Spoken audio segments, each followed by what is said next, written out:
Coming into this game, of course, you have to formulate, first put it into context what you are coming to face, the environment that you are playing in, and what you are facing. And then, of course, formulate the game plan from there.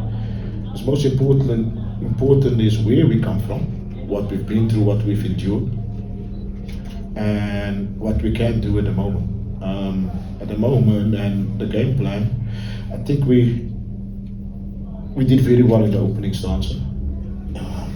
Pressed them a bit high. It was unlike Pirates to kick long balls out. Sipo did it 2 or 3 times during that period. And then, I think they scored around about the 25th, 27th minute, which is a mistake from Ian, unlike him. And I think here in the we finished the half well, except of course for the goal conceded. But with the scoreline in there, you have to change a few things, trying to get something from the match. We came out pressing a bit higher, made it a bit more difficult for them and allowed them to have the ball in certain areas. They created a half chance here and there. And then changing the formation with the changes we made, and also protecting Moses Matembo was on a yellow card, and then also Kaba picked up a yellow card in the central defence, and was a few tackles that came from my boys that we could have been a man down. But other than that, I think we managed it well. The game was then played in the middle third and in their last third, so yeah, we were a bit on the front foot during the closing stages trying to get something, but they held out, and well done to them. Yes, Brandon, we'll now take open for questions. Are there any questions from the floor? Please by show of hands, identify yourself as well as the media company you represent. Practice.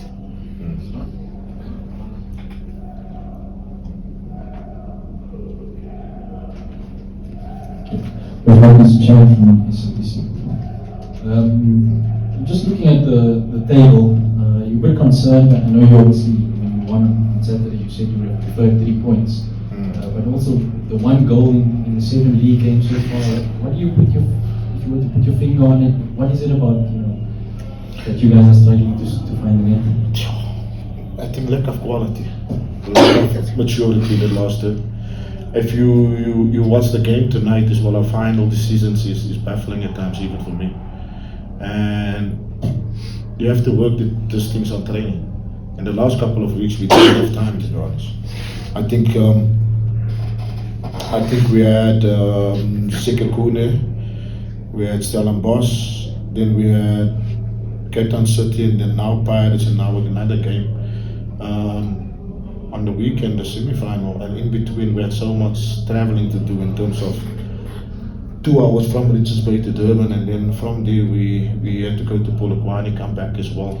In between we also had Chippa with that loss as well. So as much as we want to work on it, we saw the delivery of our set plays as well. It's once you work on these things, and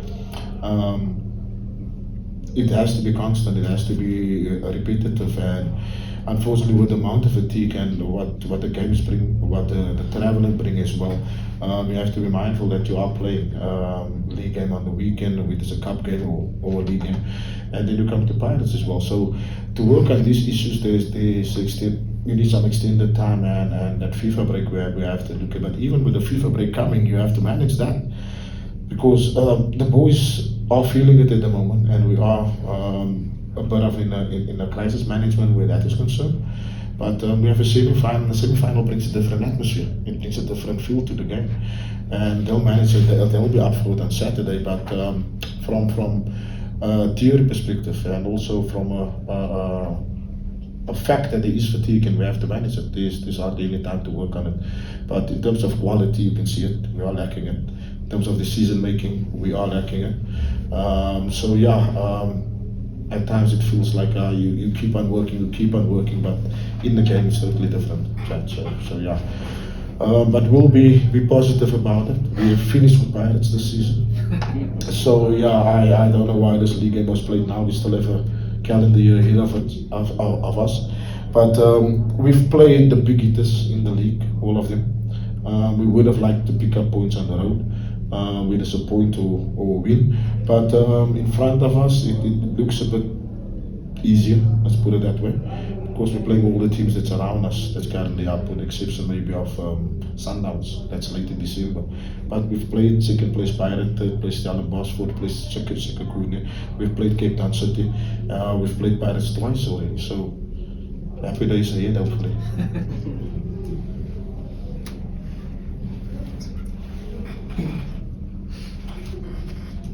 Thanks a lot, Joseph, from sports coach. You touched on it a bit, the traveling that happens. You're the most traveled club in the PSL, arguably. I mean, you come from Richards Bay, Devon flight to Joburg, drive to Polokwane again, and all of that.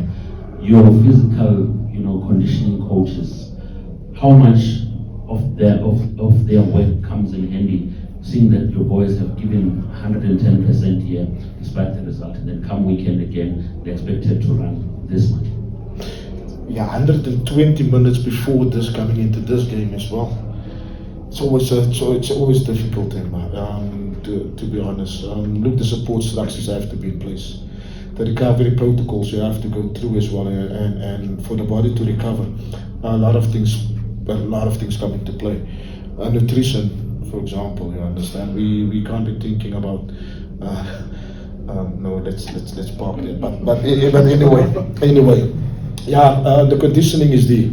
We work to a certain level during the pre-season, and then we work on maintaining that level. I understand that the game brings that. But in terms of managing fatigue, the ice baths, the recovery leagues, the nutritional part, the rest days, the saunas, the massages, all of that. That's why the top teams, the Pirates, the Chiefs, the Sundowns, have staffs of 24 members. I understand, so they are well taken care of. Some of us, we don't have that luxury, let's put it that way. Coach, hard luck on the last seal from the kickoff. Coach, you said last Saturday that Orlando is a difficult place to come to, but just one goal being the difference. Is this a game that you look at and feel you could have got something out of it and are able to pick out where it went wrong tactically? Yeah, first of my hat off to the Ghost. Good atmosphere they created. It was singing for the whole 90 minutes, and we don't get it anywhere in the country. So well done to the Pirates supporters in there. But having said that, I think Ian spilled that ball, which unlike him as well, and then we reacted slowly. It's during not the critical phase of the game, but where the game becomes a bit more open, between the 15 and the last 30 minutes. So exactly they scored in that period, the last 15 minutes, and until then I think we managed it well. They did give us some problems with the diagonal passes in the midfield to feed, with the penetrators in the midfield, and they overloaded on the side, so they did give us problems, but it was nothing that we couldn't manage. I think the 1v1s on the side we dealt with it really well. Nakota and Mafokeng as well, you understand, but they did manage to get it shut off, and something we spoke about Mbata, his qualities outside the penalty area. Mafokeng as well, they are capable of hitting that 25-yard, 30-yard balls. So yeah, we were late to close it down, and then Ian spilled it, and then they touched on from that. Other than that, it was all half chances. I think the most glaring one was maybe now Soleim coming on and getting that one they could have scored. But yeah, and then we were on the front foot a bit. We changed the formation into a 4-2-3-1 instead of a 3-4-3, and yeah, then we went a bit 1v1 in the press as well, which made it a bit difficult and put him on the press high in the pitch. And yeah, then we looked in like we in the game, but yeah, it was a little too late. Coach, it's me this times. Obviously on the goal scoring issue, I think only San Bonds is the player that left in terms of what we see that's different from last season, except obviously the new players. But then you have players like Butuma, Omelo, who scored goals for fun in youth league. But if we see them now this season, they everywhere besides the box. Why is that? Like we still believe this is coming into the first unit, they just never running into the box. Because of what Bonds is exit now. Yeah. Very good observation there, Lorenzo. I'll answer it for you. Barnes being the main supplier and the goal scorer was a big player to lose for the team. If you look at the stats of last year, for the whole season, it was 20 goals scored. 20 goals scored, so nothing new at Richards Bay. And then, of course, but two goals in the 2 seasons. And then you have to look at Sibalione in the first division, scored 8 goals.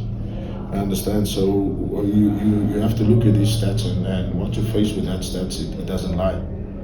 And then you look at your main supplier who's not there, and then you look at the deliveries that comes on, and you have to say, wow. And once as a coach, once you're at PSL level, and you need to coach technique, you are coaching under 13 and under 11 passing drills and technical elements. The game at a higher level should be focused on tactical elements, and I'm still coaching technique. So yeah, we sold our best player, and I'm not saying we didn't get that type of player back, but the youngsters that we produce, we look at that at the positives. I think Spuzo was brilliant when he came in for Satiri. Very good outing for his debut as well. Bomelo he is under 20 international. He's a bright prospect, but it's also potential and talent that you need to merge to produce the Mabasa, the Mahopa, whoever. You understand? So it's tough work, but I welcome the challenge, and hopefully we'll get it right. But youth level is a bit more freedom, not so much structured, but about the individual that you promote. And here it's about results. So there's a big difference at the moment, but I'm sure you can see what I'm talking about. We'll take the final 2 questions. Starting with Karama. Good evening, Coach. Karama Pasha. Coach, I know the result. In your opening remarks, you spoke about Orlando being a very difficult place to come. What is it that makes this place so difficult? Because you're actually not the first coach to speak about it. Obviously, you wouldn't want a cup of coffee here when you arrive. So what makes it so difficult? And second, the opposition coach marks his 100th game here, over 60% win percentage. What's your words to him, having reached that milestone? Yeah, first and foremost, the environment. The current Pirates team has made it a fortress. They don't give much away in terms of goals conceded, and then the supporters as well. They get behind the team and they keep on supporting irrespective of what, and that's cheering you here, and that builds the confidence that drives you forward. So it's difficult to play, and once the opposition play as well, they get on their backs as well. So mentally it's tough to stay in the game, and then of course any mistakes get jumped on. So they have their 12th player in the coach that's there as well. And for Jose, it's one of the few foreign coaches that has come in and actually added value to the league. So hats off to him as well. We have good relationship. So he's brought something different to Pirates, winning some cups in there as well, and now he's top of the table. We are going for the league. So definitely there's some quality there. Definitely is adding to the product as well, and bringing some competition to the league. Any takers on the final question? Going once, going okay. There's a hand there. Coach, it's Slavos for kickoff. In this situation that you're in, Coach, how do you calculate your blocks in terms of the points that you're aiming for, in terms of what you've gotten so far? Because obviously, I'm sure you've got an end target of where you probably want to finish, which comes with a certain number of points. How are you planning around that, seeing that you've done a quarter of the season now so far? Yeah, there's teams worse off than us now. So yeah, I'm not too worried. Not a Bolivia student. Let's put it that way. But I'm not stressed. It's a team that can play football, that can compete. The goal at this moment is saluting us, or in the final third, we need to beef up. I understand we have a transfer in front of us. We have to keep on working, but we are also a team that doesn't give away much. in terms of goals conceded at the moment. So it's something to work on, something to work from as well. And good teams get built from good defensive displays, whether it's high up the pitch or the back. Right now we're on the right track. Like I said, the opponents we face, the teams we face so far, some big hitters in the league. And once it comes around us and we're playing the guys next to us, and then we can see we can turn it around. But it's about staying in it mentally. It's about believing in what we're doing as well. And I think the players have a very good understanding about where we are and what we need to do. From there as well, we need to look at the patience maybe from where the owners are as well. And that's a kind of maybe to pressure from this type of questions as well. So yeah, this teams is definitely worse off than us. But right now I'm happy with the brand of football we're playing. The last third, it's very glaring. The goals forward is very glaring as well. But yeah, we'll keep working on it. I think for now we're looking forward to it. Once the 10 games is behind us, we're good to go. Let's put it that way. Thank you, Coach. We'll be back shortly with the Coach.